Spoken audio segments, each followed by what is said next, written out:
अस्सलाम वालेकुम। आज हम स्टार्ट करने जा रहे हैं चैप्टर नंबर 13 के न्यूमेरिकल्स। इसके 10 न्यूमेरिकल हैं, इंशाल्लाह 10 के 10 ही आज कवर करेंगे। मैं हर एक न्यूमेरिकल की जो टाइम स्टैम्प है वो डिस्क्रिप्शन में लिख दूंगा, आप उस पर क्लिक करके डायरेक्टली वो न्यूमेरिकल भी देख सकते हैं जो आप देखना चाहते हैं। इसके अलावा हर चैप्टर की प्लेलिस्ट और न्यूमेरिकल की प्लेलिस्ट लेने के लिए आप चैनल को अच्छे से विजिट करें, या आप यूट्यूब के सर्च बार पे अपने टॉपिक का नाम, चैनल का नाम साथ में लिख के सर्च करके भी हमारी वीडियोस ले सकते हैं। अब स्टार्ट करते हैं अपने लेक्चर को। फर्स्ट न्यूमेरिकल आपके सामने है, लिखा हुआ है the charge of how many negatively charge particles would be equal to 100 microcoulomb. वो ये कह रहा है कि मेरे पास कितने को हों चार्ज, यानी कि कितने पार्टिकल्स हों कि उन सब का टोटल चार्ज जब जमा किया जाए तो मेरे पास कितना चार्ज बने, 100 माइक्रोकूलम के बराबर आए। ठीक है, वो यही पूछता है कि कितने पार्टिकल्स होने चाहिए, कितने नेगेटिव चार्ज होने चाहिए मेरे पास कि जब मैं सबका चार्ज जमा करूं तो मेरे पास क्या आ जाए, टोटल 100 माइक्रोकूलम चार्ज आ जाए। ये वो कह रहा है। आगे वो कहता है assume charge on one negative particle is 1.6 10⁻⁻⁹ के एक पार्टिकल के ऊपर जो चार्ज है ना, एक पार्टिकल के ऊपर, सिंगल पार्टिकल के ऊपर, वो कितना है जी, 1.6 10⁻⁻⁹ कूलम है। क्लियर? एक पार्टिकल के ऊपर इतना चार्ज है, बताएं कि मैं कितने पार्टिकल्स लेके आऊं कि टोटल चार्ज कितना हो जाए, 100 माइक्रोकूलम हो जाए। ये वो कह रहा है। उम्मीद करता हूं कि समझ आया होगा वो क्या कह रहा है। अगर इसको एक और एग्जांपल के साथ मैं बताना चाहूँ तो वो कुछ इस तरह की बात है कि मेरे पास एक पेंसिल है 10 रुपये की। ठीक है, एक पेंसिल 10 रुपये की है, बताएं 100 रुपये में कितनी पेंसिलें आएंगी, तो ऑब्वियस है कि कितनी आएंगी, 10 आएंगी। क्लियर बात? यही वो बात कह रहा है कि एक चार्ज मेरा इतने कूलम का है, बताएं 100 माइक्रो कूलम में कितने चार्ज आएंगे। सेम वही बात होगी। ठीक है, तो अब करते हैं इसको, पहले इसका गिवन डाटा लिख लेते हैं और बाद में फिर इसके सोल्यूशन पे आते हैं। तो मुझे उसने क्या दिया हुआ, चार्ज दिया हुआ, टोटल चार्ज। तो टोटल चार्ज को क्यू से लिखते हैं, वो है मेरा 100 माइक्रो कूलम। अब माइक्रो को ख़त्म करूंगा तो ख़त्म करने के लिए माइक्रो की पावर लिख दूंगा। माइक्रो की पावर होती है हमारे पास 10⁻⁻⁶, साथ में आ जाएगा कूलम। ठीक है, ये प्रीफिक्स में आपने पढ़ा हुआ है, माइक्रो किसके इक्वल है, वो 10⁻⁻6 के इक्वल होता है। और उसने मुझे क्या दिया हुआ था कि एक पार्टिकल के ऊपर कितना चार्ज है, तो एक पार्टिकल के चार्ज को ई के साथ रिप्रेजेंट करते हैं, वो है 1.6 10⁻⁻⁹ कूलम। ये एक पार्टिकल के ऊपर चार्ज है। क्लियर? अब पार्टिकल नेगेटिव है तो आप उसके ऊपर नेगेटिव लिख सकते हो, नहीं भी लिखना तो भी कोई इश्यू नहीं, तो मैं फिलहाल नहीं लिखता। अच्छा जी, अब आते हैं अपने फाइंड की तरफ। फाइंड मैंने करना है कि कितने मुझे नेगेटिव चार्ज चाहिए होंगे 100 कूलम चार्ज बनाने के लिए। तो फाइंड में मेरे पास आना है नंबर ऑफ चार्जेस, कि कितने मुझे पार्टिकल चाहिए, उसे हम कहते हैं नंबर ऑफ चार्ज। तो सॉल्यूशन की बात करते हैं इसके। देखिए जी, बहुत सिंपल सा सॉल्यूशन है। जो मेरे पास टोटल चार्ज होगा Q, वो किसके इक्वल होगा, जितना एक पार्टिकल के ऊपर चार्ज था उसको मल्टीप्लाई करवा दो जितने टोटल पार्टिकल थे। ठीक है, कि मेरे पास जो टोटल चार्ज है वो किसके इक्वल आएगा, जितने मेरे पास पार्टिकल्स हैं और हर पार्टिकल के चार्ज के मल्टीप्लाई करवा दो उसके साथ, कि जो टोटल चार्ज है मेरे पास वो किसके इक्वल आएगा, जितना मेरे पास एक पार्टिकल का चार्ज है और उससे मल्टीप्लाई करवा दो तमाम पार्टिकल्स के चार्ज के ऊपर, तो वो आपके पास टोटल चार्ज आ जाएगा। ठीक है, तो वैल्यूज पुट कर देते हैं। क्यों मेरे पास उसने दिया हुआ है वो है 100 मल्टीप्लाई 10⁻⁻⁶, तो क्यू की जगह आ गया 100 मल्टीप्लाई 10⁻⁻⁶ इज इक्वल टू ई। ई है मेरे पास एक पार्टिकल का चार्ज। एक पार्टिकल का चार्ज मेरे पास ये है 1.6 10⁻⁻⁹ 1.6 10⁻⁻⁹। ठीक है, और ये मेरे पास क्या है, एन है, कि कितने नंबर ऑफ चार्ज होंगे टोटल। नंबर ऑफ चार्ज ये हैं। अब यहाँ पे ये सारी वैल्यू क्या हो रही है, मल्टीप्लाई, इक्वल की साइड पे आके क्या हो जाएगी, डिवाइड हो जाएगी। तो 100 मल्टीप्लाई 10 की पावर -6 डिवाइडेड बाय 1.6 मल्टीप्लाई 10 की power -19 is equal to n। और जब आप इन दोनों को डिवाइड करेंगे तो आपके पास आंसर आ जाएगा 6.25 मल्टीप्लाई 10 की power 14 is equal to n। अब इसके साथ कोई यूनिट नहीं आएगा, वो इसलिए क्योंकि ये कोई मतलब कोई क्वांटिटी नहीं थी, ये नंबर्स थे, नंबर्स कि कितने नंबर ऑफ पार्टिकल्स चाहिए मेरे पास। अगर इतने ज़्यादा पार्टिकल्स होंगे ना, इतने ज़्यादा पार्टिकल्स होंगे, तो जब मैं इतने ज़्यादा पार्टिकल्स का चार्ज जमा करूँगा तो फिर मेरे पास 100 माइक्रोकूलम का चार्ज बन जाएगा। ये इसका मतलब है, ठीक है। जो उसने पूछा था ना शुरू में कितने पार्टिकल्स होने चाहिए कि 100 माइक्रोकूलम चार्ज बन जाए, तो वही बात है, इतने पार्टिकल्स होंगे तो फिर मेरे पास 100 माइक्रोकूलम चार्ज बनेगा। तो उम्मीद करता हूँ कि ये छोटा सा न्यूमेरिकल था लेकिन कॉन्सेप्ट वाला था। उम्मीद है कि आपको समझ आया होगा। फिर भी कुछ पूछना हो तो आप मुझे कमेंट में बता सकते हैं। यहाँ तक फर्स्ट न्यूमेरिकल है, मूव करते हैं अपने सेकंड न्यूमेरिकल की तरफ। तो ये हमारे सामने हमारा सेकंड न्यूमेरिकल है, इसमें लिखा हुआ है 2 point charges Q1 10 microcoulomb and Q2 5 microcoulomb are placed at a distance of 150 centimeters। के दो आपके पास पॉइंट चार्जेस हैं और उनको आपने 150 सेंटीमीटर के फासले पर रखा हुआ है। तो इसको ज़रा डायग्राम की मदद से देखते हैं। लेट्स सपोज एक आपके पास ये पॉइंट चार्ज है और दूसरा आपका ये पॉइंट चार्ज है, ठीक है। और जैसा कि उसने खुद कहा हुआ है, इनके बीच में जो डिस्टेंस है वो कितना है, 150 है। तो 150 सेंटीमीटर का आ गया मेरा डिस्टेंस इनके बीच में। और ये मेरा पहला चार्ज है, इसे मैं Q1 कह देता हूँ, और वो उसने दिया हुआ है 10 माइक्रोकूलम। तो ये आ गया 10 माइक्रोकूलम। और सेकंड चार्ज है वो मेरे पास 5 माइक्रोकूलम है, तो ये मेरा हो गया Q2 और ये है 5 माइक्रोकूलम। ये चीज़ जो जो उसने दिया था अभी तक हमने डायग्राम में लिख लिया। आगे वो कहता है what will be the coulomb force between them. आप बताएं कि इनके बीच में जो कूलम फोर्स होगी वो कितनी होगी, फोर्स ऑफ अट्रैक्शन कितनी होगी, या रिपल्शन जो उनसे भी फोर्स है वो कितनी होगी। आगे वो कहता है also find the direction of force. और ये भी बताओ कि इस फोर्स की डायरेक्शन क्या होगी, मतलब कि ये जो फोर्स होगी वो फोर्स कौन सी होगी, अट्रैक्शन की फोर्स होगी, एक दूसरे को खींच रहे होंगे, या एक दूसरे को रिपेल कर रहे होंगे, रिपल्शन की फोर्स होगी, कौन सी होगी, ये भी हमें बताना पड़ेगा उससे। तो ये भी बताएंगे हम। पहले हम अपने गिवन डाटा को लिख लेते हैं। तो एक उसने मुझे चार्ज दिया हुआ है Q1 10 माइक्रोकूलम। तो इसका भी माइक्रो ख़त्म करूँगा तो माइक्रो की वैल्यू पुट कर दूंगा। माइक्रो होता है 10 की पावर -6। आगे मेरा कूलम एज इट इज़। दूसरा चार्ज था Q2, वो है 5 माइक्रो कूलम। इसका भी माइक्रो ख़त्म करूँगा तो उसकी जगह -6 आया और आगे मेरा कूलम आ गया। माइक्रो इसलिए ख़त्म कर रहा है क्योंकि जो चार्ज है ना, चार्ज का यूनिट क्या है, सिर्फ कूलम, माइक्रो कूलम नहीं है इसका यूनिट चार्ज का। तो इसलिए माइक्रो ख़त्म करना पड़ेगा ताकि सिर्फ कूलम में कन्वर्ट हो जाए ऐसा यूनिट में। अच्छा जी, नेक्स्ट उसने मुझे इन दोनों के बीच में डिस्टेंस दिया हुआ था और डिस्टेंस को हम क्या देते हैं R।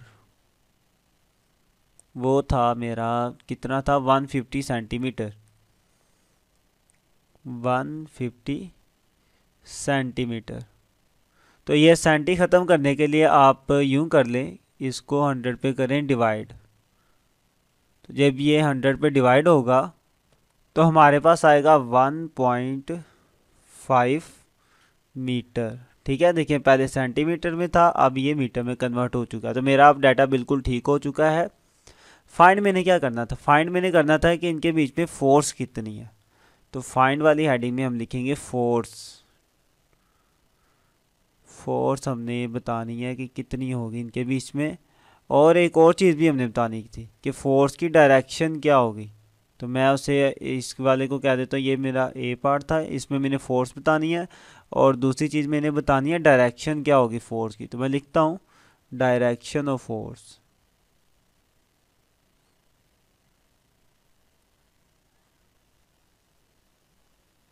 ये भी हमने लिख लिया।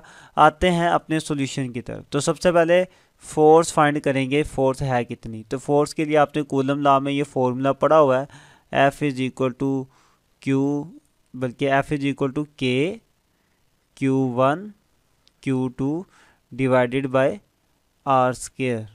सेम यही फॉर्मूला लगेगा, हर वैल्यू उसने दी हुई है, Q1 भी है, Q2 भी है, ये R भी दिया हुआ है। और ये जो K होता है इसकी वैल्यू तो आपको ज़ुबानी याद होनी चाहिए, ठीक है। ये जो कांस्टेंट है K, इसकी वैल्यू आपको ज़ुबानी याद होनी चाहिए। तो सारी वैल्यूज़ हैं हमारे पास, सारी वैल्यूज़ को पुट करते हैं।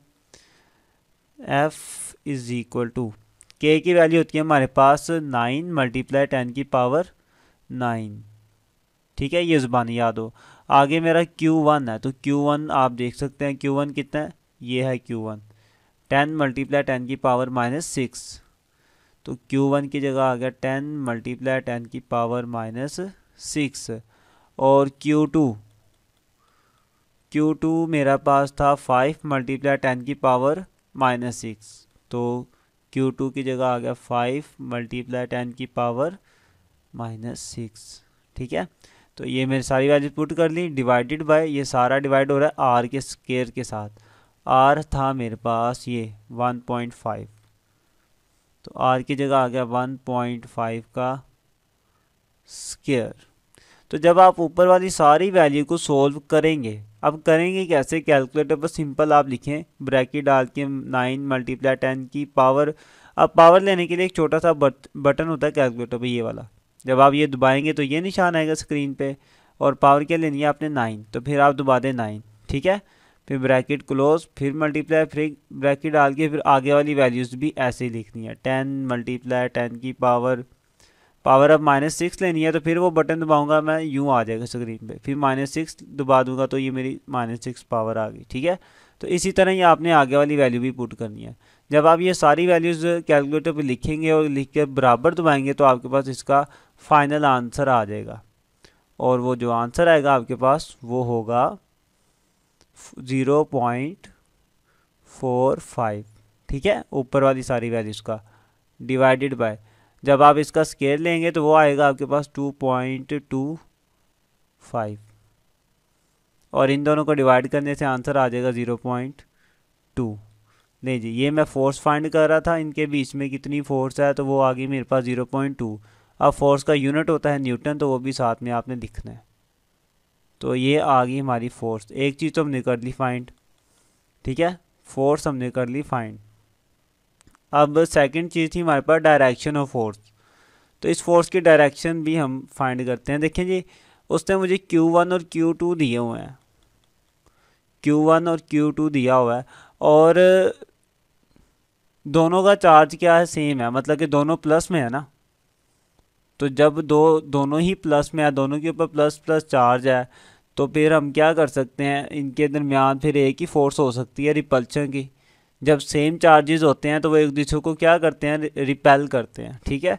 तो फिर मैं लिखूंगा कि मेरे पास जो डायरेक्शन है फोर्स की वो क्या है, रिपल्शन की फोर्स है, ठीक है।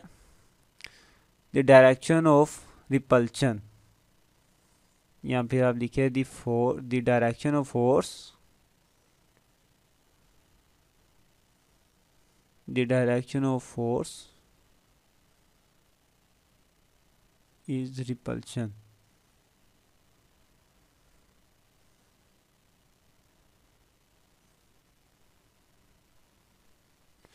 कि फोर्स की जो डायरेक्शन है वो क्या है, रिपल्शन वाली है, एक दूसरे को ये दफ़ा करेंगे, ऑपोजिट डायरेक्शन में जाएंगे। यहाँ तक हमारा सेकंड न्यूमेरिकल हो गया, और उम्मीद करता हूँ इसकी भी समझ आई होगी। नेक्स्ट मूव करते हैं अपने थर्ड न्यूमेरिकल की तरफ। ये हमारे सामने हमारा थर्ड न्यूमेरिकल है, इसमें लिखा हुआ है the force of repulsion between two identical positive charges is 0.8 Newton. कि आपके पास दो आइडेंटिकल चार्जेस है। आइडेंटिकल का मतलब है कि वो दोनों क्या है, सेम है, एक जैसे हैं, उनका मैस भी सेम है, वो बिल्कुल एक जैसे हैं, सेम टू सेम है। तो वो ये कहता है कि दो आइडेंटिकल पॉजिटिव चार्ज लें और उनके दरमियान कितनी फोर्स मौजूद है, 0.8 न्यूटन की फोर्स मौजूद है। आगे वो कहता है when the charge are 0.1 metre apart, और जब आप उन दोनों चार्जेस को 0.1 मीटर के फासले पर रखते हैं, find the value of each charge, आप बताएं कि हर एक चार्ज के ऊपर कितना चार्ज होगा, हर एक पार्टिकल के ऊपर कितना चार्ज होगा, ये वो कह रहा है। मिसाल के तौर पर इस डायग्राम की मदद से विजुअलाइज करते हैं, समझने की कोशिश करते हैं। वो ये कह रहा है कि दो आपके पास हैं पॉइंट चार्जेस है और वो दोनों क्या है, आइडेंटिकल है, सेम है, ठीक है। तो इन दोनों के बीच में जो डिस्टेंस है ना, वो उसने दिया हुआ है, वो कहता है वो 0.1 मीटर के फासले पर है, फासला इनके दरमियान 0.1 मीटर है, उसे हम कह देते हैं आर। और इनके दरमियान जो फोर्स है ना, वो फोर्स है 0.8 न्यूटन की, ठीक है। फोर्स भी दे दिया और उसने दरमियान वाला फासला भी दे दिया। वो ये कह रहा है मुझे बताओ इनके ऊपर चार्ज कितना होगा, इसके ऊपर कितना चार्ज होगा और इसके ऊपर कितना चार्ज होगा। क्लियर है बात, ये वो पूछ रहा है। इससे पहले वाला जो न्यूमेरिकल था ना, उसमें ये था कि उसने दोनों चार्जेस दिए हुए थे और वो कह रहा था मुझे बताओ फोर्स कितनी होगी। इस वाले न्यूमेरिकल में क्या है, उसने फोर्स दे दी हुई है और वो ये कह रहा है बताओ इन दोनों के ऊपर चार्ज कितना होगा, इन दोनों पार्टिकल्स के ऊपर। ओके, तो ये सारी चीज़ें जो उसने मुझे दी हुई है और मैंने पूछ ली है।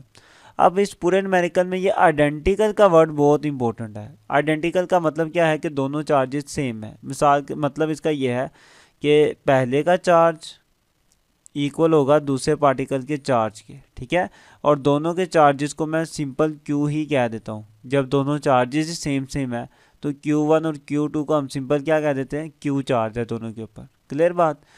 तो अब अपने डाटा को लिख लेते हैं जो जो दिया हुआ है। एक उसने मुझे दी हुई है फोर्स, वो है 0.8 न्यूटन की। दूसरी उसने चीज़ मुझे दी हुई है इन दोनों के दरमियान फासला, जिसे हम आर के साथ रिप्रेजेंट करते हैं, बाद उसका डी भी लिख देते हैं, कोई इश्यू वाली बात नहीं है। अब बुक में जो फॉर्मूला उसमें आर यूज़ किया गया तो मैं इसलिए न्यूमेरिकल में भी आर ही यूज़ करता हूँ, ठीक है।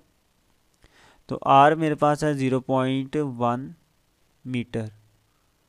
और फाइंड मैंने क्या करना है, फाइंड करना है कि ये दोनों चार्जेस के ऊपर, दोनों पार्टिकल्स के ऊपर कितना चार्ज है। तो पहले पार्टिकल का चार्ज बराबर है दूसरे पार्टिकल के चार्ज पे, और ये टोटल चार्ज मतलब क्यू के साथ रिप्रेजेंट कर देते हैं दोनों के चार्ज को, वो मैंने करना है मालूम। क्लियर है कि दोनों पार्टिकल्स के ऊपर कितना चार्ज है। दोनों पार्टिकल सेम है इसलिए मैंने दोनों पार्टिकल्स के चार्ज को सिंपल क्यू कह दिया हुआ। ओके, तो अब आते हैं अपने सॉल्यूशन की तरफ।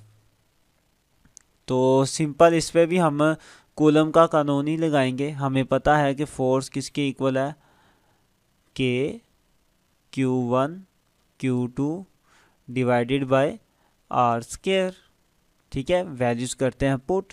फोर्स उसने मुझे दी हुई है 0.8, तो फोर्स की जगह आ जाएगा 0.8 इज इक्वल टू के की जगह वैल्यू आएगी के की, ये आपको ज़बानी याद हो, और ये वैल्यू हमारे पास 9 मल्टीप्लाई 10 की पावर 9, ठीक है। ये वैल्यू आपको ज़बानी याद होनी चाहिए।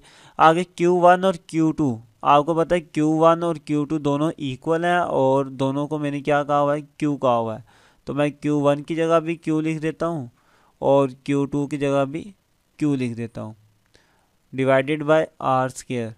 आर स्क्वायर आर मेरे पास था 0.1, तो 0.1 का आ गया स्क्वायर। अब आपने बस यूं करना है कि जो चीज़ मालूम करनी है उसको एक साइड पे रख लो और जो आपके पास वैल्यूज़ हैं उससे दूसरी साइड पे ले जाओ। जैसे कि मैंने ये क्यू वाला हिस्सा फाइंड करना है तो मैं इसको यहीं पे रहने देता हूँ, बाकी सारी वैल्यूज़ को एक एक करके दूसरी साइड पे ले जाता हूँ। तो अब आप देखें कि ये सारी वैल्यू क्या हो रही है, डिवाइड हो रही है, इक्वल की साइड पर आके क्या होगी, मल्टीप्लाई होगी। तो 0.8 के साथ ये सारी वैल्यू आके हो जाएगी मल्टीप्लाई, 0.1 आगे हो जाएगा मल्टीप्लाई। और आप देखें कि ये वाली जो सारी वैल्यू थी ये सारी की सारी इधर क्या हो रही है, मल्टीप्लाई, और उस साइड पे जाके क्या हो जाएगी, डिवाइड हो जाएगी। तो ये इधर आके मेरे पास होगी डिवाइड, 9 मल्टीप्लाई 10 की पावर 9, ठीक है।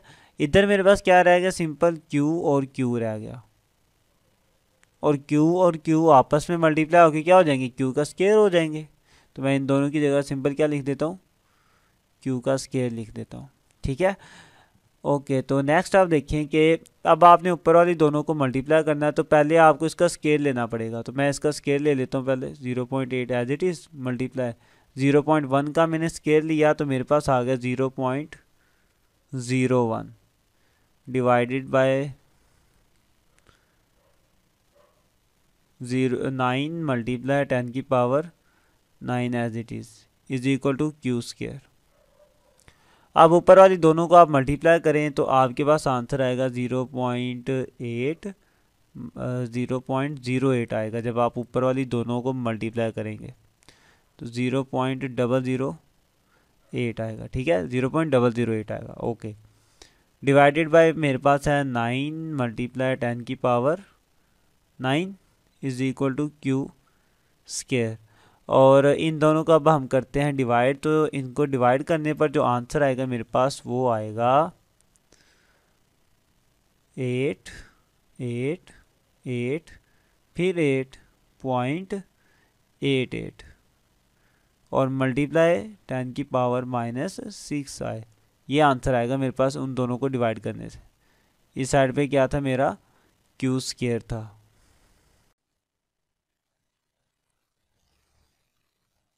ओके, देखें जब मैंने इन दोनों को डिवाइड किया तो मेरे पास आंसर आया ये लिख लिया मैंने, और इस साइड पे मेरे पास क्या था, क्यू स्केयर था और वो एज इट इज़।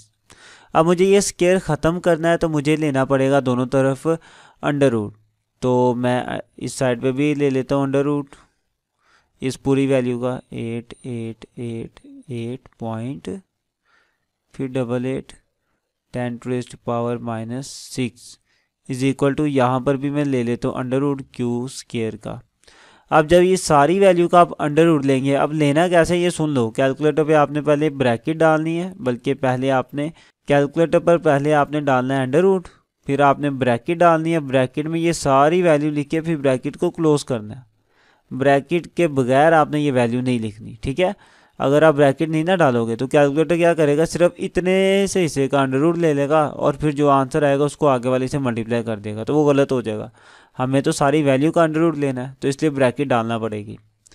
तो जब आप इस सारी का अंडर रूट लेंगे तो आपके पास आंसर आएगा 0.00000 फिर 00094 इज इक्वल टू क्यू। ये आपके पास आंसर आएगा जब आप इस सारी का अंडर रूट लेंगे। तो इसको आप साइंटिफिक नोटेशन में लिख लें। साइंटिफिक नोटेशन में लिखने का तरीका बहुत आसान है, पॉइंट को उठा के फर्स्ट वैल्यू के पीछे लिख देते हैं।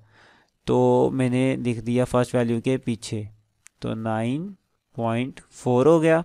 अब कितनी वैल्यू छोड़ी मैंने, 1 2 3 4 5 6 और ये वाली 7 कीमतों के बाद 7 वैल्यूज़ के बाद मैंने पॉइंट डाला अपना, ठीक है।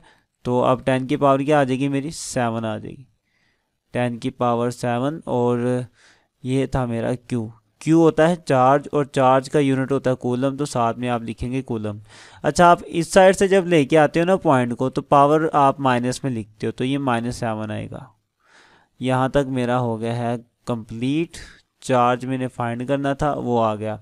अब ये चार्ज आया, इस चार्ज का मतलब ये है कि इस वाले पार्टिकल पर भी इतना ही चार्ज है और दूसरे पर भी इतना ही चार्ज है जितना हमने अभी भी निकाला है। उम्मीद करता हूँ कि आपको ये न्यूमेरिकल समझ आया होगा, कोई मुश्किल काम नहीं था ज़्यादा, ठीक है। तो यहाँ तक अगर कोई मसला हो तो आप कमेंट में बता सकते हैं, नहीं हो तो भी आप कमेंट में बता सकते हैं। और वीडियो अच्छी लगे तो लाइक लाजमी कीजिएगा। यहाँ तक थर्ड हो गया, मूव करते हैं अपने फोर्थ न्यूमेरिकल की तरफ। तो ये आपके पास आपका 4 वाला न्यूमेरिकल है, इसमें लिखा हुआ है 2 charges repel each other with a force of 0.1 Newton. कि 2 चार्जेस हैं और वो दोनों एक दूसरे को क्या कर रहे हैं, रिपेल कर रहे हैं। रिपेल का मतलब दफ़ा कर रहे हैं, मतलब कि एक दूसरे को दूर दूर भेज रहे हैं, ठीक है। Okay, when they are 5 centimetre apart, जब वो 5 सेंटीमीटर दूर हों तो वो एक दूसरे को इतनी फोर्स के साथ रिपेल करते हैं, ये लिखा हुआ है। नेक्स्ट है find the force between the same charges when they are 2 centimetre apart. अब आप क्या करो, उन पार्टिकल्स के दरमियान फासला कर दो कम, सिर्फ 2 सेंटीमीटर कर दो। अब फासला कम कर दिया, अब बताएं कि उनके दरमियान कितनी फोर्स होगी, ठीक है। तो पहले 5 सेंटीमीटर फासला था और इतनी फोर्स थी, अब 2 सेंटीमीटर फासला है, बताएं कितनी फोर्स होगी। ये सारा उसने लिखा हुआ है। अगर डायग्राम की मदद से समझना है तो उसमें भी देख लेते हैं। लेट्स सपोज एक पार्टिकल ये है मेरे पास और दूसरा पार्टिकल ये है, और जैसा कि उसने मुझे कहा हुआ है कि इनके दरमियान कितनी फोर्स है, 0.1 न्यूटन की फोर्स है अभी इनके दरमियान। ठीक है, अभी इतनी फोर्स है, तो इसे मैं ये पहली फोर्स से F1 कह देता हूँ। और इनके दरमियान जो डिस्टेंस है यहाँ से लेकर यहाँ तक का जो डिस्टेंस है इनके सेंटर्स के दरमियान, उससे भी हम कह देते हैं R1, और वो कितना था 5 सेंटीमीटर। अब आप क्या करते हो कि आप इनको और नज़दीक ले आते हो, अभी दूर दूर है थोड़ा 5 सेंटीमीटर में, अब आप इनको और नज़दीक ले आते हो। तो लेट्स सपोज अब ये नज़दीक आ गए, इतनी नज़दीक आ गए। अब इनके दरमियान जो डिस्टेंस है टोटल वो सिर्फ रह गया 2 सेंटीमीटर का। अब वाला जो डिस्टेंस है उसे R2 कह देते हैं। अब डिस्टेंस 2 सेंटीमीटर रह गया। अब बताएं कि इनके बीच में फोर्स कितनी होगी।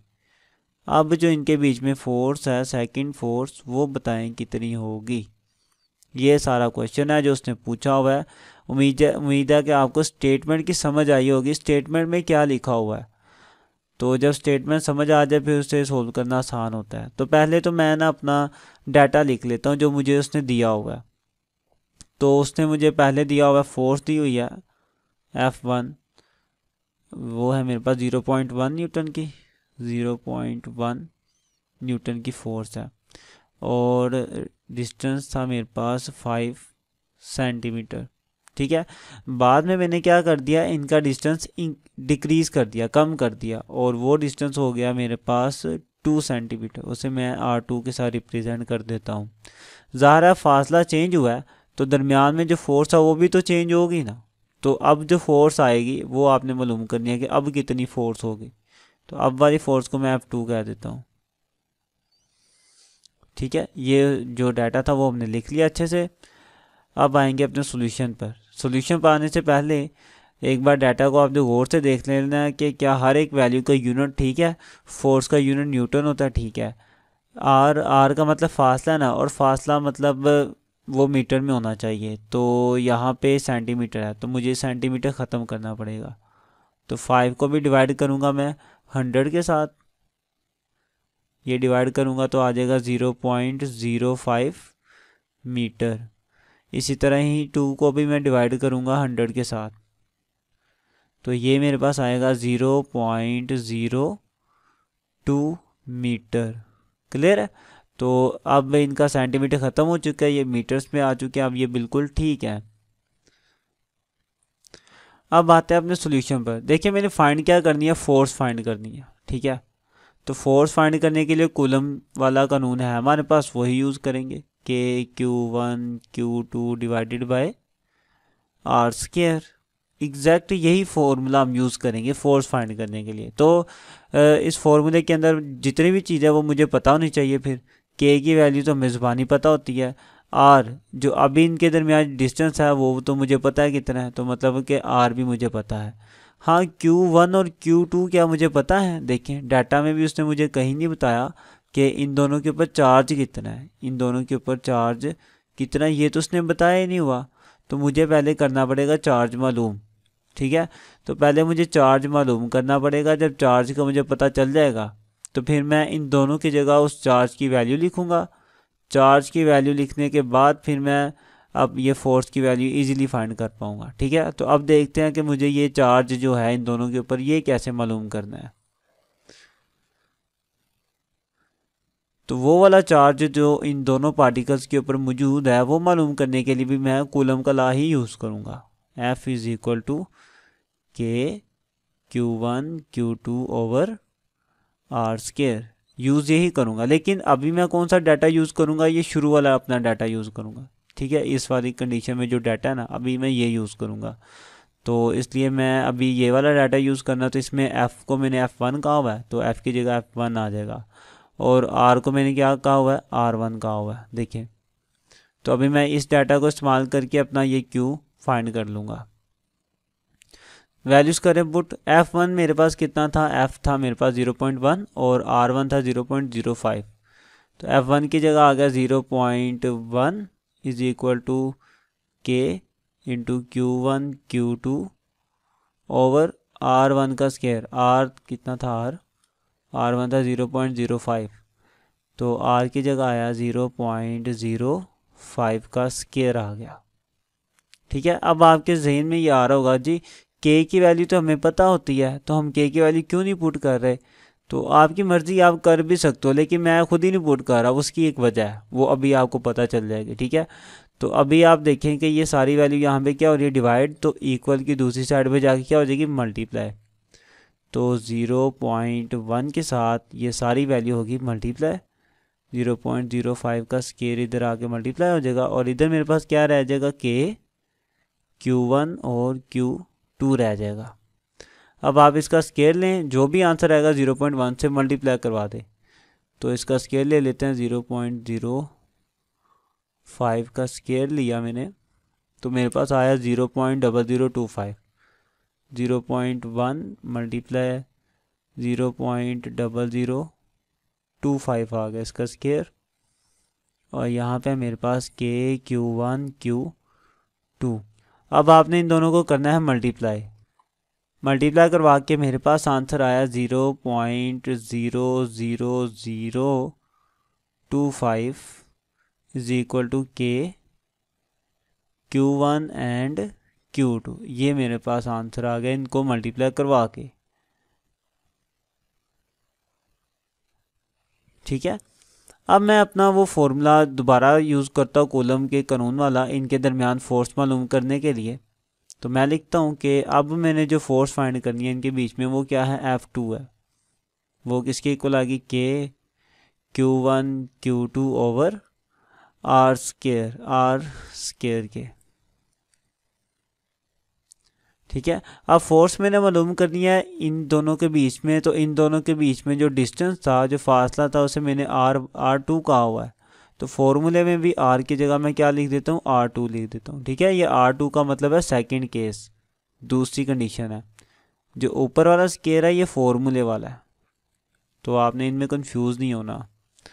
अच्छा जी, अब देखें, आप अगर देखें तो F2 तो मैंने करना है मालूम, is equal to k Q1 और Q2, ये जो सारा हिस्सा था, ये सारे के सारे की वैल्यू मैंने निकाली हुई है ये।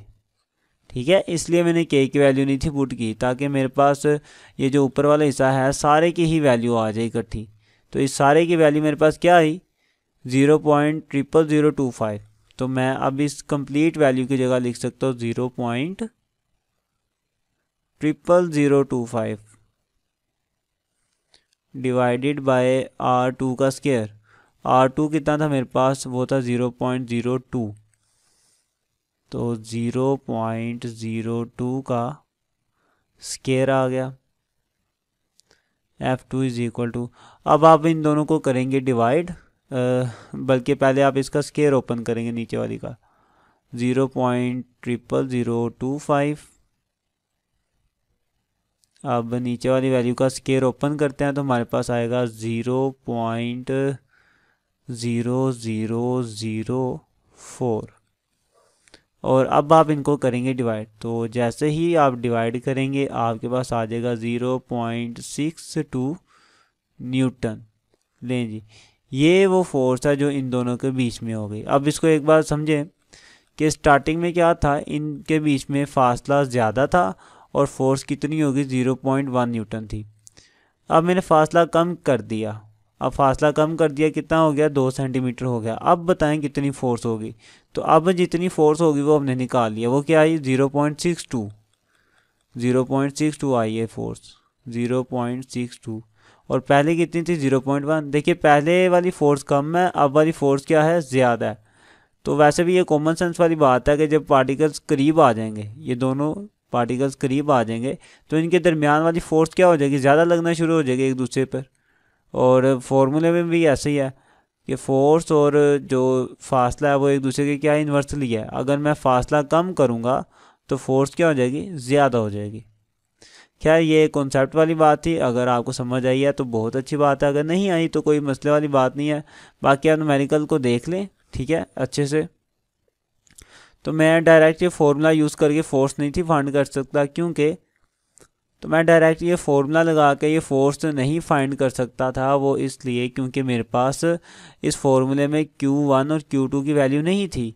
तो इन दोनों की वैल्यूज़ के लिए मुझे क्या करना पड़ा, पहले वाले डाटा को इस्तेमाल करके इन दोनों पार्टिकल का चार्ज मालूम किया। तो मैंने फॉर्मूला लगाया, ठीक है, पहले वाले डाटे के वैल्यूज़ पुट की। तो मैंने क्या किया, Q की वैल्यू भी नहीं पुट, K की वैल्यू भी नहीं पुट की, ठीक है, K ऐसे रहने दिया अभी। तो मैंने ये सारी वैल्यू की, इन ये K, Q1 और Q2 कितना आया मेरे पास, ये आ गया। अब मुझे इसका फ़ायदा ये हुआ कि अब जब नेक्स्ट मैं दोबारा ये फोर्स फाइंड करने के लिए फॉर्मूला पुट करूँगा तो मैं इस सारी वैल्यू की जगह जो मैंने पहले भी निकाली हुई है वो लिख दूँगा। अगर मैं सिंपल चार्ज की निकालता तो मुझे फिर यहाँ पे चार्ज की वैल्यू लिखनी पड़ती और K की अलग से लिखनी पड़ती, और फिर वो मेरी कैलकुलेशन थोड़ी बड़ी हो जानी थी। खैर, अब इनकी वैल्यूज़ आ गई, अब इनकी वैल्यू मैंने लिख दी और नीचे वाली R2 की वैल्यू उसने दी हुई थी वो भी लिखी, स्केल लिया, डिवाइड किया, तो मेरे पास फोर्स आ गई कि अब इन दोनों के दरमियान कितनी फोर्स है। मुझे उम्मीद है कि आपको समझ आई होगी। फिर भी कोई इशू हो तो आप कमेंट में पूछ सकते हैं। यहाँ तक मेरे 4th न्यूमेरिकल हो गए, मूव करते हैं अपने 5th न्यूमेरिकल की तरफ। तो ये हमारे सामने हमारा 5वां न्यूमेरिकल है, इसमें लिखा हुआ है the electric potential at a point in an electric field, कि एक इलेक्ट्रिक फील्ड मौजूद है और वहाँ पर किसी पॉइंट पर 10⁴ जितना क्या है पोटेंशियल मौजूद है, ठीक है, उस इलेक्ट्रिक फील्ड में किसी पॉइंट पर इतना पोटेंशियल मौजूद है।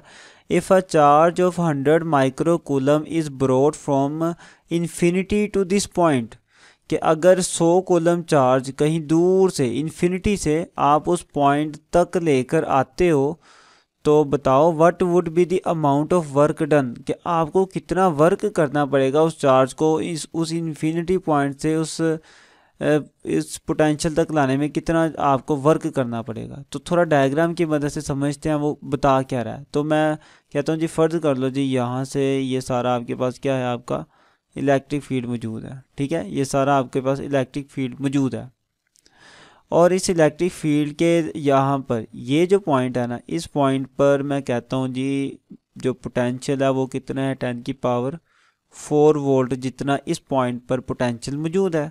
कहीं दूर इन्फिनिटी पर मेरे पास चार्ज है, कोई भी पार्टिकल है, चार्ज है, और इसका जो चार्ज है, यहाँ इसके चार्ज को बड़े क्यू से लिख लेते हैं, इसका जो चार्ज है वो कितना है, 100 माइक्रोकूलम इसके ऊपर चार्ज है, कहीं दूर पड़ा हुआ इन्फिनिटी पे। मैं इस पार्टिकल को उठाता हूँ यहाँ से और इस वाले पॉइंट पर ला के रख देता हूँ यहाँ पर। तो मुझे यहाँ से उठा के यहाँ पर रखने में क्या करना पड़ेगा, वर्क करना पड़ेगा। तो जितना मुझे वर्क करना पड़ा वही मैंने इसको बताना है कि कितना करना पड़ेगा, ठीक है। उम्मीद है समझ आया होगा कि उसने क्या पूछा हुआ है। तो एक फील्ड है, इस फील्ड के एक पॉइंट पर कितना पोटेंशियल है, 10⁴, और आपके पास चार्ज कितना मौजूद है, 100 माइक्रोकूलम। आपने उस चार्ज को इन्फिनिटी से उस पॉइंट तक लेके आना है, इस वाले पोटेंशियल वाले पॉइंट तक लेके आना है। तो बताएं कि लेके आने में कितना वर्क करना पड़ेगा, ये वो पूछ रहा है। तो पहले डाटा को लिखते हैं, फिर देखते हैं कि वर्क कैसा आएगा हमारे पास। तो उसने मुझे सबसे पहले पोटेंशियल दिया हुआ है, वो है 10⁴ वोल्ट, और मुझे उसने चार्ज दिया हुआ है वो है 100 माइक्रोकूलम। तो 100 एज इट इज़, माइक्रो जब ख़त्म करते हैं तो 10⁻⁴ क्या आता है, -6 आता है, और आगे मेरा coulomb as it is. Clear हो गया। तो Q भी लिख लिया हमने, V भी लिख लिया। फाइंड मैंने करना है कि मुझे कितना वर्क करना पड़ेगा। तो वर्क है मेरा फाइंड में। सॉल्यूशन पे आते हैं इसके। जैसा कि हमने एक फॉर्मूला पढ़ा हुआ है पोटेंशियल डिफरेंस वाले टॉपिक में, कि जो हमारा पोटेंशियल डिफरेंस है वो किसके इक्वल होता है, work done per unit charge, कि एक यूनिट चार्ज पर कितना वर्क किया जाए वही हमारा पोटेंशियल डिफरेंस होता है। तो यहीं से आप देखें मुझे वर्क फाइंड करना है, तो Q यहाँ पे डिवाइड हो रहा है, इधर आके क्या हो जाएगा, मल्टीप्लाई। तो V के साथ मेरा Q हो गया मल्टीप्लाई, इधर आ गया मेरा वर्क। अब V और Q दोनों वैल्यूज उसने मुझे दी हुई हैं। देखिए V है मेरे पास ये और Q है मेरे पास ये, तो वैल्यूज पुट कर दें। V की जगह आएगा 10⁴, तो V की जगह आया 10⁴, और Q है मेरे पास 100 मल्टीप्लाई 10 की पावर माइनस 6, 100 मल्टीप्लाई 10 की power minus 6 is equal to W। इन दोनों को जब आप मल्टीप्लाई करवाएंगे तो आपके पास आंसर आएगा 1 आएगा आंसर। ये आ गया वर्क। अब वर्क का यूनिट क्या होता है? जॉल, तो साथ में जॉल भी लिखेंगे आप। ले जी, 1 जॉल आपको वर्क करना पड़ेगा उस पार्टिकल को इन्फिनिटी पॉइंट से लेकर इस वाले पोटेंशियल तक लाने के लिए। ठीक है, तो छोटा सा था, इम्पोर्टेंट था। तो यहाँ तक 5वां न्यूमेरिकल हो गया। मूव करते हैं अपने न्यूमेरिकल 6 की तरफ। ये हमारे सामने हमारा 6 वाला न्यूमेरिकल है। इसमें लिखा हुआ है a point charge of 2 coulomb is transferred from a point at a potential 100 volt to a point at potential 50 volt. कि आपके पास एक चार्ज है 2 कूलम का और वो 100 वोल्ट से लेकर 50 वोल्टेज वाले पोटेंशियल तक जाता है। ठीक है, what would be the energy supplied by the charge. बताएं कि वो जो चार्ज है उसने कितनी एनर्जी हमें सप्लाई की है, हमें कितनी एनर्जी उसने दी है। तो देख लेते हैं डायग्राम की मदद से। तो एक मेरे पास ये प्लेट होगी और एक मेरी ये प्लेट है। ठीक है, इस प्लेट के ऊपर मैं कहता हूँ मेरा 100 वोल्ट है, 100 वोल्ट का पोटेंशियल है यहाँ पे, और यहाँ पर मेरा 50 वोल्ट का पोटेंशियल है, और दरमियान में है मेरा पार्टिकल। ये पार्टिकल क्या करता है? आगे की तरफ मूव करता है। तो आगे की तरफ मूव करने में इसको क्या करना पड़ेगा? वर्क करेगा ना। ये मेरे लिए ज़्यादा पोटेंशियल से कम पोटेंशियल की तरफ जा रहा है, तो अपनी एनर्जी क्या करनी पड़ेगी? इसे कम करना पड़ेगी। तो वो जो एनर्जी कम करेगा वो बेसिकली क्या होगा? वर्क होगा। तो वो जितनी एनर्जी कम करेगा वो उतनी ही एनर्जी कम करेगा जितना उसे वर्क करना पड़ा यहाँ से वहाँ जाने में। तो वो जो एनर्जी है वो बेसिकली क्या है? मेरा वर्क ही है जो इसने किया होगा। तो मैं वर्क मालूम कर लूँगा तो मुझे पता चल जाएगा उसने मुझे एनर्जी कितनी दी है। ठीक है, तो मुझे बेसिकली वर्क ही फाइंड करना है। तो वर्क फाइंड होगा तो ये पता चल जाएगा कि इसे कितनी एनर्जी रिलीज़ करना पड़ेगी। तो इस वाली साइड का जो पोटेंशियल है इसे मैं अगर VA कह देता हूँ, और इस प्लेट पे जो पोटेंशियल है उसे मैं VB कह देता हूँ। ठीक है, तो अब अपने डाटा को लिख लेते हैं कि पहला मेरा पोटेंशियल है VA और वो कितना है? 100 वोल्ट का। दूसरा मेरा पोटेंशियल है VB, वो है मेरा 50 वोल्ट का। ठीक है, और उसने मुझे बताया हुआ था कि इस पार्टिकल पे चार्ज कितना है। इस पार्टिकल पे जो टोटल चार्ज है Q वो है मेरा 2 कूलम। नहीं, जो उसने दिया हुआ था वो हमने लिख लिया। अब आते फाइंड पे। फाइंड पे है कि मुझे ये कितनी एनर्जी देगा, मतलब ये है कि ये मेरे लिए कितना काम करेगा, वर्क कितना करेगा। तो है ये भी काफ़ी सिंपल। जैसा कि हमने पोटेंशियल डिफरेंस वाले टॉपिक में ये फॉर्मूला पढ़ा हुआ है कि V किसके इक्वल होता है? पोटेंशियल डिफरेंस बराबर होता है work done per unit charge. यही फॉर्मूला हमने इससे पहले वाले न्यूमेरिकल में भी यूज़ किया है। अब यहाँ पे जो पोटेंशियल डिफरेंस है वो क्या है? वो पहले इस प्लेट का है और उस प्लेट का है। 2 प्लेटों का पोटेंशियल डिफरेंस है। तो यहाँ पे V की जगह फिर क्या लिखना पड़ेगा मुझे? VB या VA माइनस VB लिखना पड़ेगा। ठीक है, 2 पोटेंशियल डिफरेंस थे तो उनको माइनस करेंगे तो मेरे पास वो फाइनल वाला पोटेंशियल डिफरेंस आ जाएगा, वो ये आएगा W/Q। तो मुझे फाइंड क्या करना था? वर्क फाइंड करना है। तो वर्क इधर ही रहने दे, Q इधर आगे क्या हो जाएगा? मल्टीप्लाई हो जाएगा। डिवाइड हो रहा है ना इधर आगे Q क्या हो जाएगा? मल्टीप्लाई हो जाएगा। तो मैं ऐसे ही करूँगा, Q मेरा इधर आगे हो गया मल्टीप्लाई VA माइनस VB के साथ, इधर आ गया मेरा W। वैल्यूज़ कर दे पुट। Q मेरे पास क्या था? Q 2 था, तो Q की जगह आ गया 2। VA मेरे पास कितना था? VA था 100 और VB था 50। तो यहाँ पे आ गया 100 माइनस ये मेरा आ गया 50। 2 इंटू 100 माइनस 50 क्या होता है? 50 होता है। और 50 मल्टीप्लाई 2 क्या आ जाएगा? 100 आ जाएगा।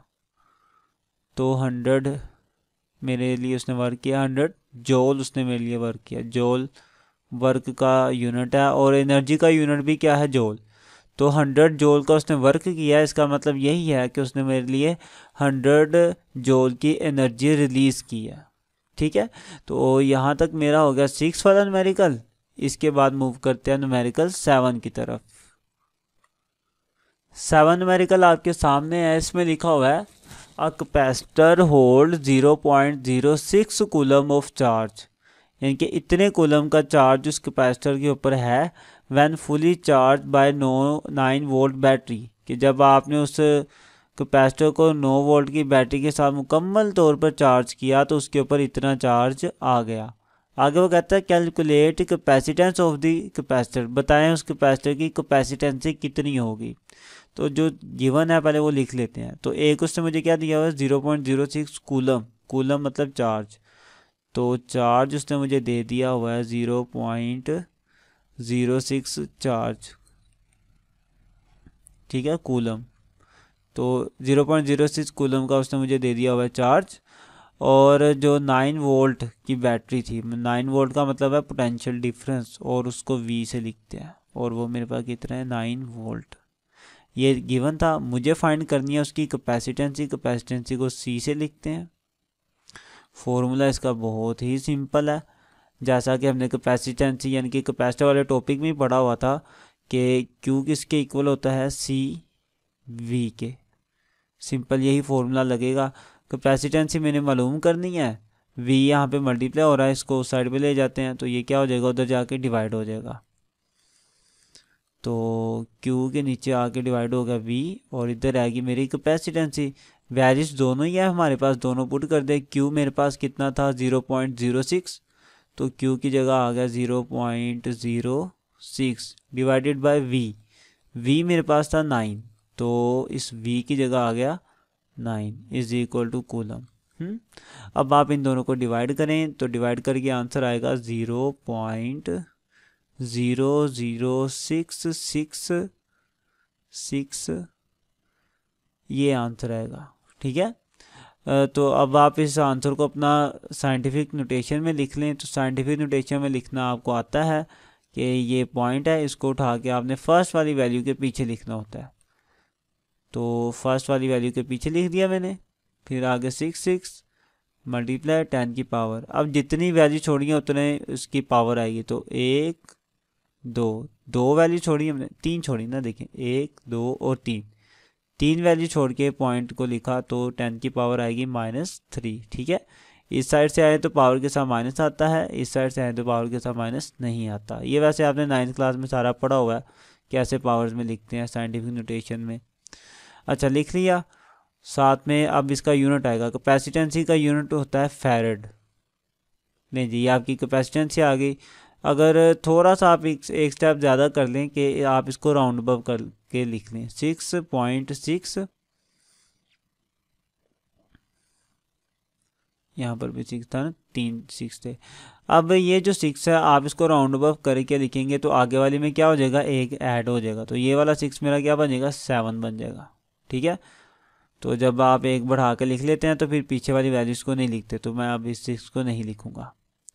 मल्टीप्लाई 10 की पावर क्या होगी मेरी -3 होगी। अगर आप राउंड अप नहीं करना चाहते तो भी ठीक है, ये बस मैंने इसलिए किया ताकि आपका बिल्कुल बुक की तरह आंसर बन जाए। फैरड, ये आ गया, आपकी कैपेसिटेंसी आ गई। तो आसान था, काफ़ी ज़्यादा छोटा सा न्यूमेरिकल था। उम्मीद करता हूँ कि आपको इसकी समझ आई होगी। अगर कुछ इशू हो तो आप मुझे कमेंट करके लाजमी पूछें, और अगर वीडियो अच्छी लगे तो आप इसे लाइक करके फिर दोस्तों के साथ शेयर भी करें। तो 7 न्यूमेरिकल हो गए, मूव करते हैं अपने 8 न्यूमेरिकल की तरफ।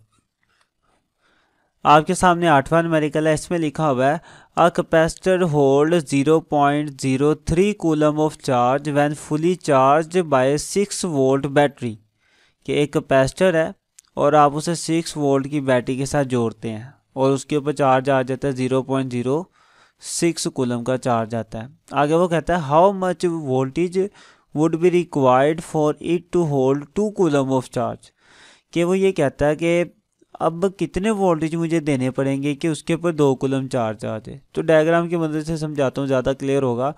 तो फर्ज कर लें जी ये कैपेसिटर है आपका और आप इसे जोड़ देते हो अपनी बैटरी के साथ। ये आपकी बैटरी है प्लस माइनस, ठीक है। कैपेसिटर को आप जोड़ते हो अपनी बैटरी के साथ। बैटरी के वोल्टेज कितने हैं, 6 वोल्ट की बैटरी है और इस कैपेसिटर के ऊपर जो चार्ज आया है वो है 0.03 चार्ज आया उसके ऊपर। लेकिन वो ये कहता है कि मुझे इतना चार्ज नहीं चाहिए, मुझे इससे ज़्यादा चार्ज चाहिए। मुझे चार्ज चाहिए इसके ऊपर 2 कूलम चार्ज चाहिए, ठीक है, ये नहीं चाहिए 0.03 नहीं, इससे ज़्यादा चार्ज चाहिए। तो इतने चार्ज के लिए मुझे ये जो बैटरी है कितनी बड़ी लगानी पड़ेगी, इस बैटरी के वोल्टेज मुझे कितने लगाने पड़ेंगे, वो ये कह रहा है। वो देखिए ये लिखा हुआ ना, a capacitor hold 0.03 coulomb of charge when fully charge by 6 volt battery, कि जब 6 वोल्ट बैटरी के साथ जोड़ते हैं तो 0.06 कूलम चार्ज आ जाता है उसके ऊपर। How much voltage would be required for it to hold 2 coulomb of charge, कि 2 कूलम चार्ज लाने के लिए हमें कितने वोल्टेज चाहिए होंगे, ये उसने पूछा हुआ है।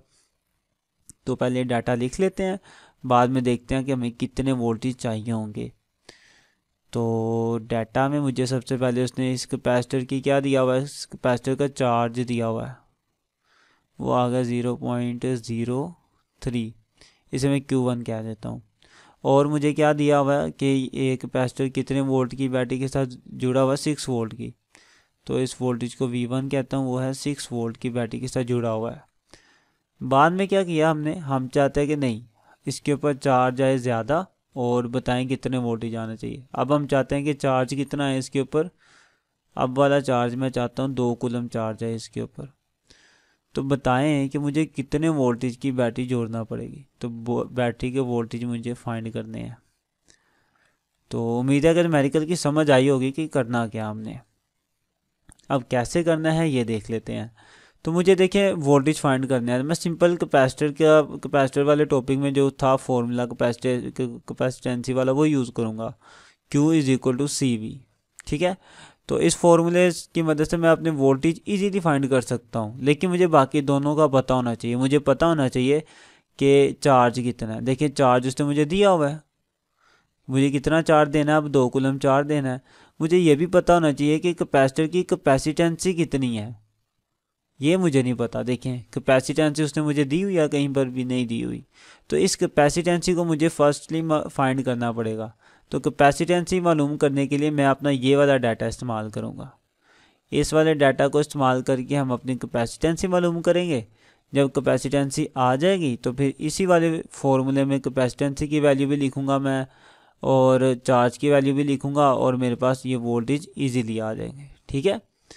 तो अब करते हैं फाइंड। सबसे पहले हमने फाइंड करनी है इसकी कैपेसिटेंसी। तो कैपेसिटेंसी फाइंड करने के लिए मैं लिखूँगा Q is equal to CV। First वाले डाटा को यूज़ करके मैंने कैपेसिटेंसी निकालनी है, तो Q के साथ भी 1 और V के साथ भी 1। C के साथ 1 नहीं लिखूँगा मैं, क्योंकि कैपेसिटर तो एक ही है ना, कैपेसिटर तो वही है, कैपेसिटर चेंज नहीं किया हमने। तो कैपेसिटर की कैपेसिटेंसी भी जितनी है उतनी ही रहेगी, ठीक है। तो कैपेसिटेंसी के साथ 1 2 नहीं लिखना। हाँ चार्ज और वोल्टेज चेंज किया हमने सेम कैपेसिटर के, तो उनके साथ 1 2 लिखेंगे, लेकिन कैपेसिटेंसी तो चेंज नहीं की, इसलिए C के साथ 1 2 नहीं आएगा, C एक ही रहेगा क्योंकि कैपेसिटर भी हमारा एक ही है।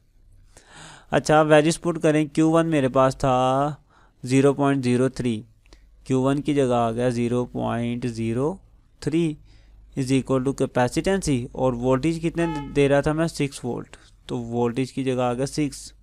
अब ये 6 मल्टीप्लाई हो रहा है, इधर आके क्या होगा, डिवाइड होगा,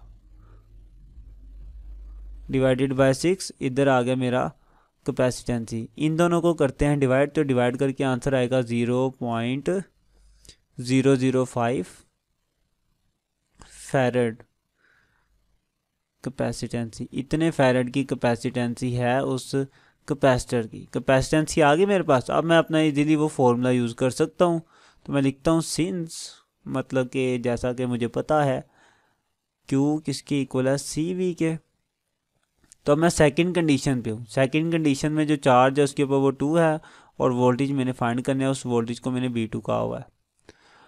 और चार्ज कितना आना चाहिए इसके ऊपर, चार्ज मुझे लेके आना है 2 कूलम का, तो चार्ज आ गया 2। कैपेसिटेंसी कितनी है कैपेसिटर की, वो अभी अभी हमने निकाली 0.005, तो 0.005 इसकी कैपेसिटेंसी आ गई, और वोल्टेज इसके हमने करने हैं फाइंड। ये सारी वैल्यू इधर मल्टीप्लाई हो रही है, 2 के नीचे आगे क्या होगी, डिवाइड होगी। तो 2 divided by 0.005 is equal to V2। इन दोनों को डिवाइड करें तो आंसर आएगा 400 वोल्ट। इसका मतलब यह है कि अगर मैं चाहता हूँ कि मेरे कैपेसिटर के ऊपर 2 कूलम चार्ज आए, अगर मैं 2 कूलम चार्ज लाना चाहता हूँ तो मुझे कितने वोल्टेज वाली बैटरी लगाना पड़ेगी? 400 वोल्ट वाली बैटरी लगाना पड़ेगी। जब 400 वोल्ट वाली बैटरी लगेगी फिर इस कैपेसिटर के ऊपर इतना चार्ज आएगा। ये है इसका मतलब। तो उम्मीद करता हूँ कि आपको इस न्यूमेरिकल की समझ आई होगी।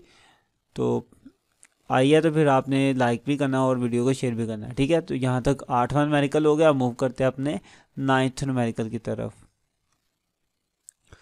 ये हमारे सामने हमारा 9th न्यूमेरिकल है, इम्पोर्टेंट है काफ़ी ज़्यादा। लिखा हुआ है 2 capacitors of capacitance 6 microfarad and 12 microfarad are connected in series. के 2 कैपेसिटर्स हैं आपके पास, एक को आपने 6 माइक्रोफैरड है उसकी कैपेसिटेंसी, दूसरे कैपेसिटर की कैपेसिटेंसी 12 माइक्रोफैरड है और आपने उन दोनों को सीरीज तरीके से जोड़ दिया विद 12 वोल्ट बैटरी, 12 वोल्ट की बैटरी के साथ।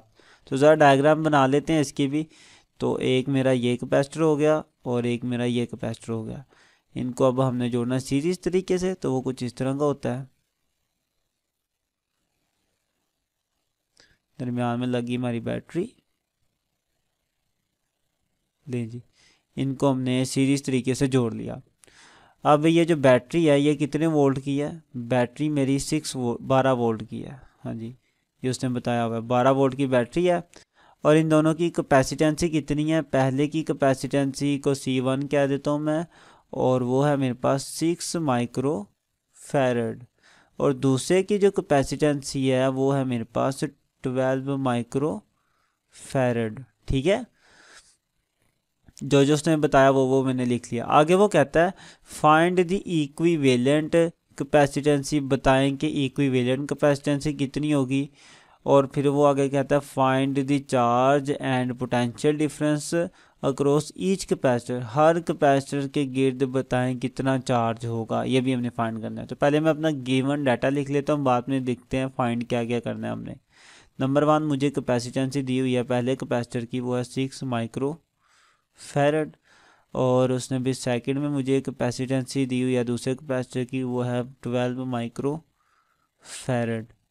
और उसने बता दिया है कि ये बैटरी कितने वोल्ट की है, वो है 12 वोल्ट की, ये उसने मुझे बता दिया हुआ है। अब मुझे मालूम क्या क्या करना है, देखते हैं। लेकिन सबसे पहले वो कहता है find the equivalent capacitance of each of the combination, कि इस कम्बिनेशन की इक्विवेलेंट कैपेसिटेंसी फाइंड कर लें। तो इक्विवेलेंट कैपेसिटेंस को यूँ लिखते हैं, ये हमने फाइंड करनी है। नेक्स्ट वो कहता है कि find the charge and potential difference across each capacitor, यानी कि हर एक कैपेसिटर का चार्ज भी फाइंड करना है आपने और उसके जो पोटेंशियल डिफरेंस है वो भी फाइंड करना है। तो पहले कैपेसिटर के चार्ज को Q1 कह देता हूँ मैं, दूसरे कैपेसिटर के चार्ज को मैं Q2 कह देता हूँ। पहले कैपेसिटर का जो पोटेंशियल डिफरेंस है वो भी मैंने फाइंड करना है, उसे मैं V1 कह देता हूँ। और मैंने दूसरे कैपेसिटर का पोटेंशियल डिफरेंस भी फाइंड करना है, उसे मैं V2 कह देता हूँ। ठीक है, देखिए यही उसने कहा था ना कि find the charge and potential difference of each across each capacitor, के हर कैपेसिटर के गिर्द आपने चार्ज भी मालूम करना है और हर एक का पोटेंशियल डिफरेंस भी मालूम करना है। तो मैंने लिख लिया जो मालूम करना था। अब आते हैं अपने सॉल्यूशन की तरफ। देखें जी, सॉल्यूशन जो है हमारे पास, ये कौन सा कॉम्बिनेशन था?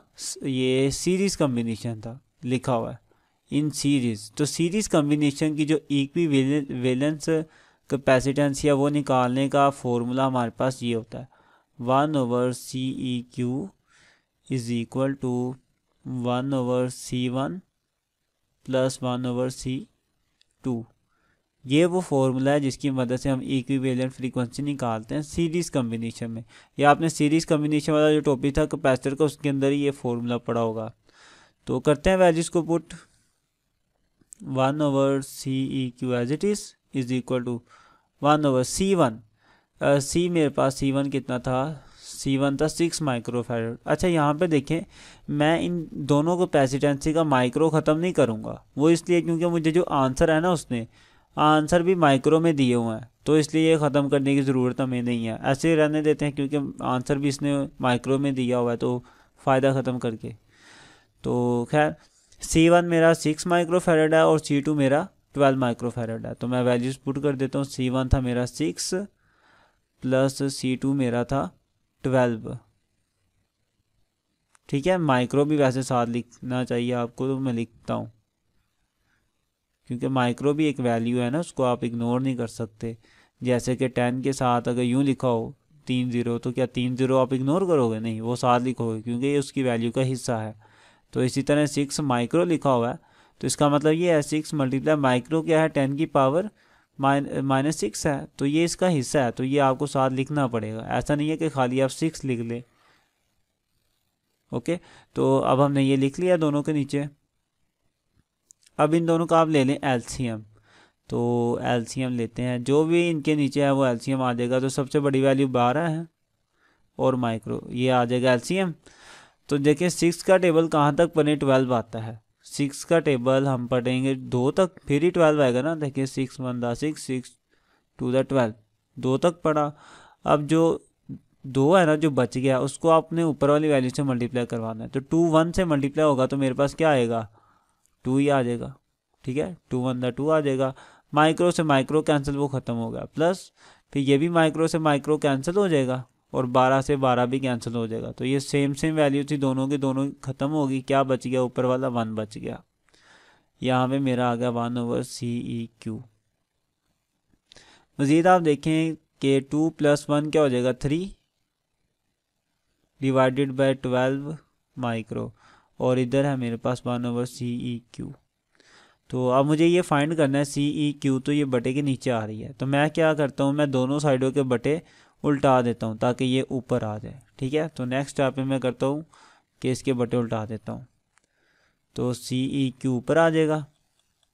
यहाँ पे लिख देता हूँ मैं, CEQ ऊपर आ गया, 1 आ गया नीचे, और ये 12 माइक्रो ऊपर आ जाएगा, 3 आ जाएगा नीचे। तो 12 माइक्रो ऊपर और 3 आ गया मेरा नीचे। मज़ीद आप देखें कि इनकी हो जाएगी कटिंग, 3 1 3 और 3 4 12, और बटे के नीचे वहाँ लिखना ज़रूरी नहीं है, तो मैं नहीं लिख रहा। यहाँ पे मेरे पास आ गया 4 माइक्रो, 4 माइक्रो। अब ये कैपेसिटेंसी थी, कैपेसिटेंसी का यूनिट क्या होता है, फैरेड। तो 4 माइक्रो, साथ में मुझे फैरेड लिखना चाहिए, तो मैं लिख रहा हूँ फैरेड। 4 माइक्रो फैरेड जितना इसकी इक्वल कैपेसिटेंसी है। ठीक है, तो एक चीज़ तो मेरे पास आ गई ये वाली। नेक्स्ट मैंने फाइंड करना है कि हर एक कैपेसिटर के ऊपर चार्ज कितना होगा। तो एक चीज़ आपने याद रखनी है कि सीरीज़ कम्बिनेशन जो होता है ना हमारे पास, सीरीज़ कम्बिनेशन में हर एक कैपेसिटर के ऊपर जो चार्ज है वो सेम ही होता है। जितना पहले कैपेसिटर का चार्ज है उतना ही दूसरे कैपेसिटर का चार्ज होता है। तो मैं ये लिखूँगा यहाँ पर, इन सीरीज़ कम्बिनेशन, इन सीरीज़ कम्बिनेशन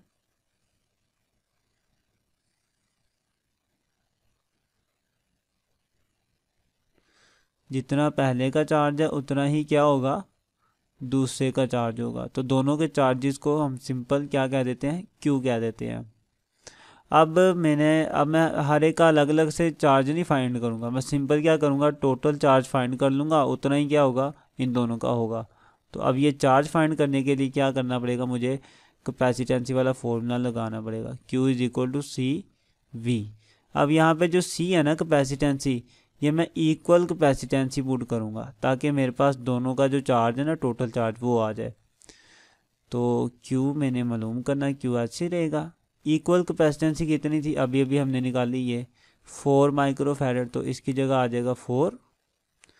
और V क्या था मेरे पास, V था बैटरी के वोल्टेज, ये 12 हैं, तो इसकी जगह आ जाएगा 12। तो V की जगह आ गया 12, ये मल्टीप्लाई होंगे तो हमारे पास आ गया 48 माइक्रो कूलम। नहीं जी, ये मेरे पास आ गया टोटल चार्ज Q। तो Q आ गया, तो मतलब Q1 भी इतना होगा और Q2 भी इतना ही होगा। तो मैं लिख ही देता हूँ कि मेरा Q1 फिर कितना होगा, Q1 भी 48 माइक्रो कूलम होगा और मेरा Q2 भी इतना ही होगा, 48 माइक्रो कूलम। ठीक है, नहीं जी, Q1 भी आ गया और Q2 भी आ गया। दोनों सेम सेम ही आने चाहिए क्योंकि मेरे पास ये क्या था, सीरीज कॉम्बिनेशन था। अब ये Q1 और Q2 भी आ गया, देखिए ये भी, ये दोनों चीज़ें भी आ गई, ये भी हमने निकाल ली। बस क्या रह गया, वोल्टेज फाइंड करने हैं कि हर एक कैपेसिटर के गिर्द वोल्टेज कितने हैं। तो अब वोल्टेज को फाइंड कर लेते हैं। वोल्टेज फाइंड करने के लिए हम फॉर्मूला अपना वोल्टेज वाला ही यूज़ करेंगे, मतलब कि कैपेसिटेंसी वाला यूज़ करेंगे।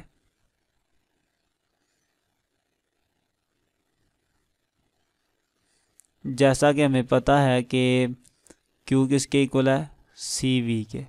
तो मैंने फर्स्ट वाले कैपेसिटर के गिर्द पहले वोल्ट फाइंड करना है, तो उसके लिए Q1 हो जाएगा, CV 1 हो जाएगा और V भी 1 हो जाएगा।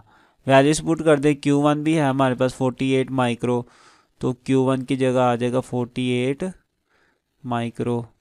ठीक है, और C1 कितना था, पहले कैपेसिटर का कैपेसिटेंसी C1 थी वो 6 माइक्रो थी, तो C1 आ जाएगा मेरा 6 माइक्रो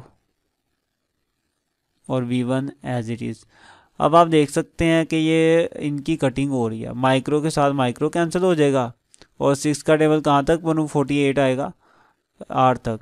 ठीक है, 6 1 6 और 6 8 48। ठीक है, तो मेरे पास आ गया यहाँ पर 8 V1, और V1 का मतलब पोटेंशियल डिफरेंस है ना, और उसका चार्ज, उसका यूनिट क्या होता है, वोल्ट होता है। तो V1 कितना आ गया, 8 वोल्ट आ गया मेरे पास। सेम यहीं पे ही करेंगे कि मेरा, अब मैंने फाइंड करना है कि दूसरे कैपेसिटर के गिर्द कितना पोटेंशियल डिफरेंस है। उसके लिए भी मैं अपना कैपेसिटेंसी वाला फॉर्मूला यूज़ करूँगा, Q2 is equal to C2V2 हो जाएगा। ठीक है, तो वैल्यूज पुट करते हैं। Q2 मेरे पास ये है 48 micro is equal to C2 था हमारे पास 12 माइक्रो। ठीक है, तो C2 की जगह आ जाएगा 12 माइक्रो, और आगे मेरे पास है V2, वो एज इट इज़ रहेगा। अब इनकी भी देखिए दोनों तरफ से कटिंग हो रही है, माइक्रो के साथ माइक्रो कैंसिल हो जाएगा और 12 और 48 के आपस में कटिंग होगी, 12 एकम 12 और 12 3 12 4 48। ठीक है, तो मेरे पास यहाँ पे क्या रहेगा, सिंपल 4 वोल्ट रह गया। नहीं जी, दूसरा पोटेंशियल डिफरेंस कितना आ गया, 4 वोल्ट आ गया मेरे पास। तो पहले का भी आ गया पोटेंशियल डिफरेंस, दूसरे का भी आ गया, और ये मैंने पहले का चार्ज निकाल लिया था, दूसरे का भी चार्ज निकाल लिया था, और हमने इक्वल कैपेसिटेंसी भी निकाल ली। तो हर चीज़ हमने फाइंड कर ली इसमें। तो उम्मीद करता हूँ कि समझ आया होगा, कोई मुश्किल नहीं था। फिर थोड़ा सा रिवाइज करता हूँ, डाटा दिखा, इक्वल कैपेसिटेंसी फाइंड की, और उसके बाद हमने चार्ज फाइंड किया। चार्ज हर एक पे सेम होता है, तो इसलिए मैंने जो चार्ज के लिए फॉर्मूला यूज़ किया, Q is equal to C equal capacitancy into voltage लिखे, इक्वल कैपेसिटेंसी यूज़ करेंगे यहाँ पे। तो वैल्यूज पुट की तो मेरे पास आ गया चार्ज। अब ये मेरे पास टोटल चार्ज आया, मतलब कि जितना चार्ज पहले पे उतना ही क्या होगा, दूसरे पे होगा। तो इसलिए मैंने अलग अलग करके लिख लिया कि पहले पे भी उतना है और दूसरे पे भी उतना है। देन फिर मैंने वोल्टेज फाइंड करने थे हर एक कैपेसिटर के, तो हर एक कैपेसिटर के ऊपर फिर मैंने कैपेसिटेंसी वाला फॉर्मूला अप्लाई किया। तो उसके अकॉर्डिंगली फिर पहले का भी वोल्टेज आ गया और दूसरे का भी वोल्टेज आ गया। ठीक है, तो ये इंपॉर्टेंट है, इसकी प्रैक्टिस करनी है आपने। यहाँ तक मेरा 9th न्यूमेरिकल हो गए। इसके बाद मूव करते हैं अपने लास्ट न्यूमेरिकल नंबर 10 की तरफ। तो आपके सामने है आपका लास्ट न्यूमेरिकल नंबर 10। लिखा हुआ है 2 capacitors of capacitance 6 microfarad and 12 microfarad are connected in parallel with a 12 volt battery. मतलब कि दो ही कैपेसिटर हैं आपके पास, एक 6 माइक्रोफैरड का, एक 12 माइक्रोफैरड का है, और आपने उसे बैटरी के साथ जोड़ दिया, लेकिन कैसे, पैरेलल तरीके के साथ। तो पहले डायग्राम बना लेते हैं इसकी। एक कैपेसिटर हमारे पास ये है और एक हमारे पास ये है।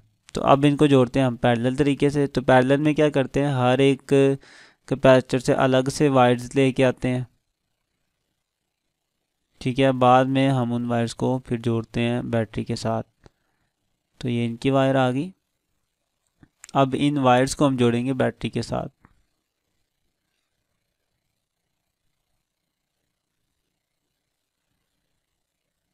तो ये मेरी बैटरी है। तो पहला कैपेसिटर है मेरा, इससे मैं कह देता हूँ C1। इसकी कैपेसिटेंसी उसने मुझे दी हुई है 6 माइक्रोफैरड। तो C1 है मेरे पास 6 माइक्रोफैरड।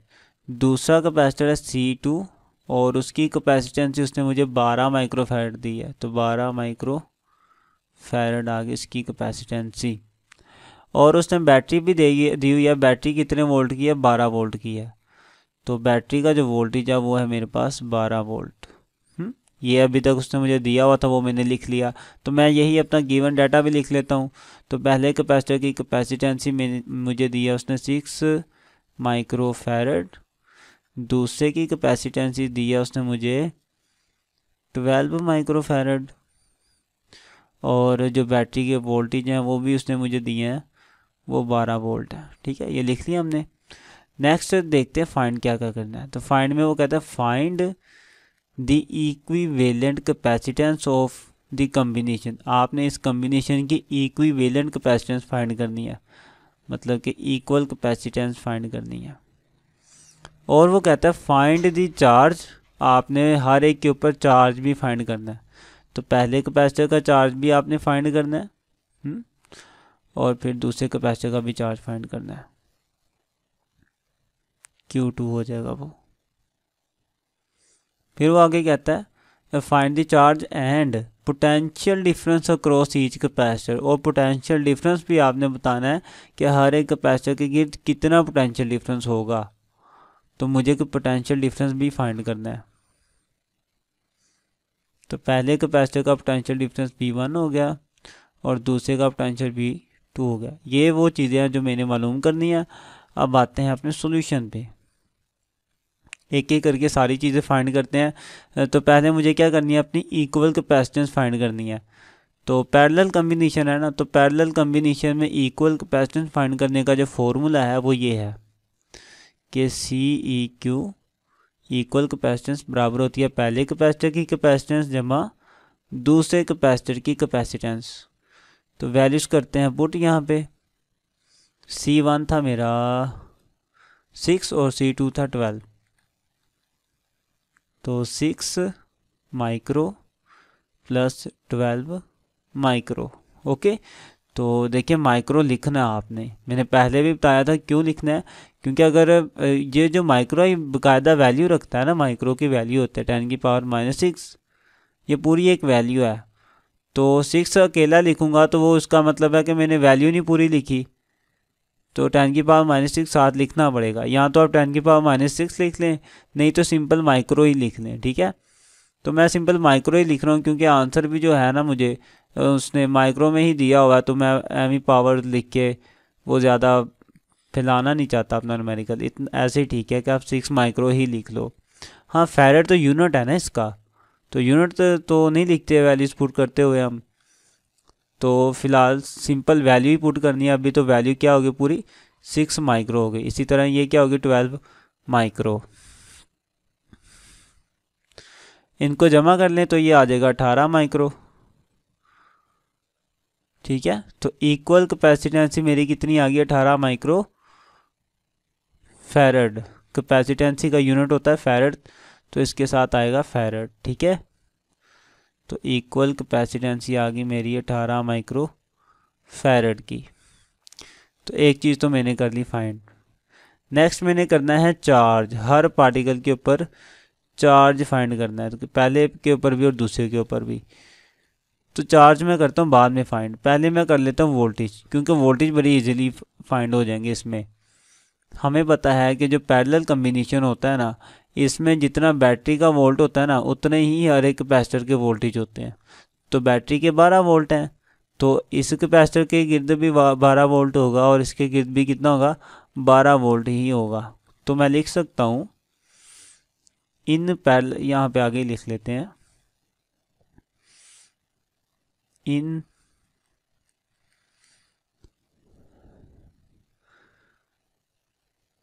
इन पैरेलल कॉम्बिनेशन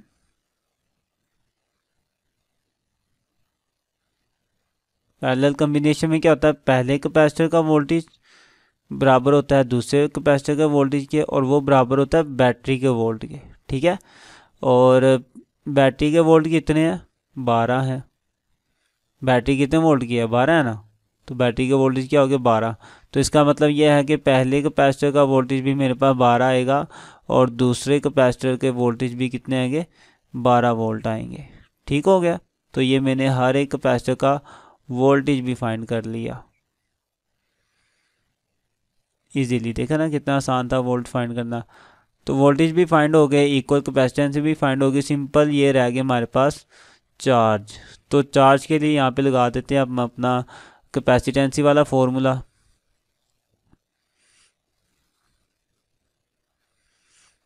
तो जैसा कि हमें पता है Q is equal to CV, ये फॉर्मूला है। तो पहले कैपेसिटर के लिए मैंने ये चार्ज फाइंड करना है ना, तो पहले कैपेसिटर के लिए फिर मैं लिख देता हूँ Q1 C1 और V1। तो Q1 as it is, C1 कितना था, C1 है मेरे पास 6 माइक्रो, तो C1 की जगह आएगा 6 माइक्रो। और V1 कितना मेरे पास 12, तो V1 की जगह आ जाएगा 12। नेक्स्ट आप देखें Q1 इज इक्वल टू, ये 6 और 12 आपस में मल्टीप्लाई होंगे तो मेरे पास आ जाएगा 72 माइक्रो। अब चार्ज का यूनिट होता है कूलम, तो साथ में कूलम भी आएगा, तो 72 कूलम मेरे चार्ज आ गए। पहले कैपेसिटर पर इतना चार्ज होगा। अब दूसरे पे भी फाइंड कर लेते हैं, तो Q2 is equal to C2V2, ये बन जाएगा फॉर्मूला दूसरे कैपेसिटर के लिए। वैल्यूज करते हैं पुट, C2 कितना था मेरा, वो था 12 माइक्रो, तो C2 की जगह आ गया 12 माइक्रो। और आगे है V2 12 है, ये देखें ऊपर भी लिखा हुआ है V2 12 है।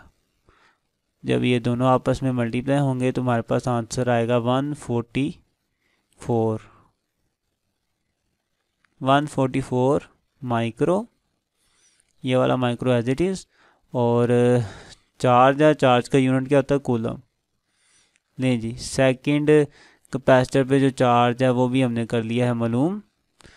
तो उम्मीद करता हूँ कि आपको सारे न्यूमेरिकल समझ आए होंगे। फिर भी कहीं पे कोई इशू हो, कोई बात पूछनी हो तो आप कमेंट में बता सकते हैं। और अगर आपको न्यूमेरिकल्स अच्छे लगे हैं, समझ आई है, तो आपने फिर चैनल को सब्सक्राइब करके फिर वीडियो को आगे शेयर भी करना दूसरों तक। ठीक है, तो इंशाल्लाह मिलते हैं फिर नेक्स्ट वीडियो में। तब तक के लिए अल्लाह हाफिज़।